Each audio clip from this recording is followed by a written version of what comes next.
Hey, things about to get crazy nuts. What? Stick around.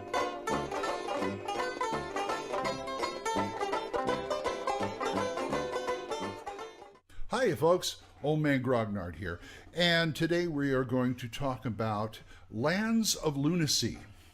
Now, this is a setting rather than a supplement or, module, even though it does have an adventure in it. This is by Lloyd Metcalf, along with some contribution of Scott Swift, Steve Miller, and Christopher Clark, published by Fail Squad Games. And here it is. This is one of the versions of it. There are two versions. This is the 1E Osric version. They also are putting out a 5E version. And it's about, 32 pages. And I think of it as Planescape Light. Now, to me, Planescape has always been kind of intimidating, the old TSR, where you travel the planes and stuff. This is easier, even though it's a lot more dangerous. Basically, he's working on the concept of when the planes of chaos meet the prime material plane, they tend to bleed over, and you have these domains, as they call them, floating out in the chaotic ether. Not unlike Ravenloft. And there are portals to it that pop up depending on how you want to do it as a DM. Or, some of them are like, there's barriers like just a block of force in front of you, or a closed door in a dungeon, or just a portal that just happens to open up. Things like that. That's up to you. And these are places that player characters can find themselves in, really.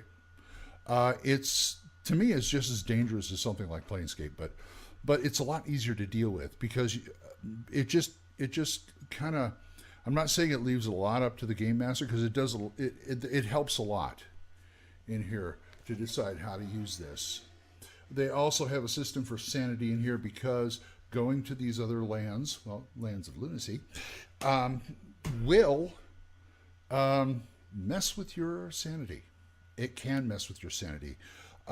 You do have to make rolls to not lose sanity. You get a sanity stat, because I think the sanity stat is derived from your wisdom and your level. So you have X amount of sanity points that you can lose. There are all kinds of fell creatures. I seem to love that word for some reason. Fell creatures in the chaotic ether. The main ones are Drexel, and these creatures can also get into the whatever domain you happen to be in. Drexel are made out of the chaotic ether, and they take several different forms. And usually they're all like shadow forms. They live off of draining sanity. No biggie, right? No big surprise there. They can establish, at one point they can establish a mental link with someone. That's a bad thing.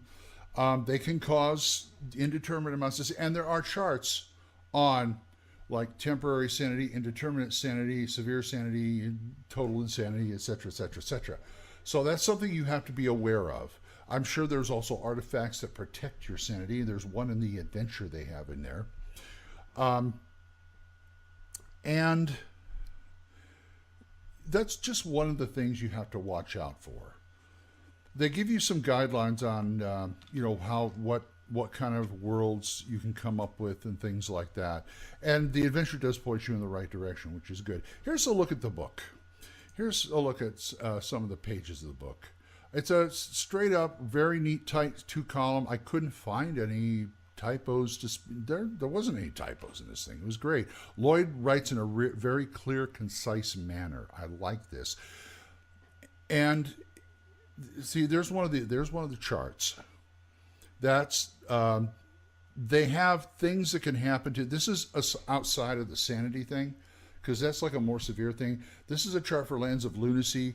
What may happen to you despite your best efforts. It usually involves a save, and if you fail to save, you roll on the charts. They also have charts on how magic effects are done in some of these lands, because it can warp magic. Apparently, the gods have a great presence in these domains because they're always keeping an eye on chaos. So they have to. They feel they have to, and I don't blame them really. Here's some of the sanity stuff. This is part of the adventure called The Witch's Trial, and basically your player characters end up in this one pocket dimension, this one domain of a witch that got banished there by these townsfolk that figured if they throw the witch in there, the portal opened. She didn't do it. But the portal opened. Oh, she's a witch. Let's throw her in. The portal will go away. Well, guess what? It didn't. It just let other stuff into the other domain. She had a lover in there who was trying to fix that, and she has something. I think it was called the something of order. It looks like a pyramid. It's to close it rift, and that will help you keep your sanity. At least it'll give you a pluses on your roll. Here's the map. It's a really nice map that Lloyd did. And that is the for lack of a better word, dungeon you have to go to stop the rip in the dimensions that is letting all these really bad creatures through. Her house and around her house is a sanctuary from all that. They have in this they have like giant rats as big as wolves, and one as big as, I would say, an elephant. That would just probably tear your player characters to bits. Okay, assessment. I like this. I don't really care for stuff like planes and going to other planes and going to the planes of hell and all that. But I like this. I could use this. I could use this in... They give you suggestions of like, well, maybe you have a lot of cancellations in your game and you can do like a side quest for whoever shows up. Good idea. Or you can just do like, if there's a character who needs to do a side quest for some other reason, like a wizard or a cleric who has to atone for something, or, other things like that. It's great for stuff like that. All of a sudden they end up in one of these domains. I mean, we're not talking about, mists coming up or anything like that. It gives the GM free reign to do it. And there's enough in here to actually get them to the other places. I think it's worth looking at, and it's worth using. And Lloyd has done a bang-up job on this. And I can't say enough good things about this. It's not something I would use all the time, but it is really handy to have in your arsenal. Whether you're using 1E, OSRIC, 5E, or any other class and level D&D type derivative, you can use this. It's great for those fill in the blank times. It really is. And Fail Squad is going to be putting out adventures taking place in the lands of Lunacy, and I will try and keep you abreast on that. Now, getting this. Okay. As of this recording, the Kickstarter is done. He's been getting the books to the contributors, the backers. Right now it's on pre-order at Amazon and Barnes & Noble. Amazon is running it for $13, and Barnes & Noble for $9.75. Both of these are print products, and they'll have both versions.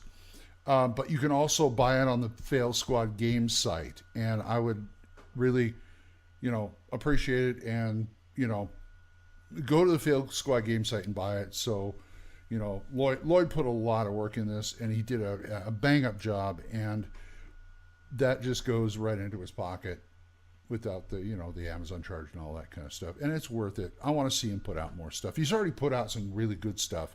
I want to see him put out more good stuff. I don't know if he has a patron or not, a patron account, Patreon, but it might be worth looking into if he does. failsquadgames.com, and I'll have the other info down there. So that is my review. Go out and get this and let me know if you like it or not, or what you did with it. You can always write me at oldmangrognard@gmail.com, or write Lloyd at failsquadgames.com. So go out and buy it, and until next time, bye-bye.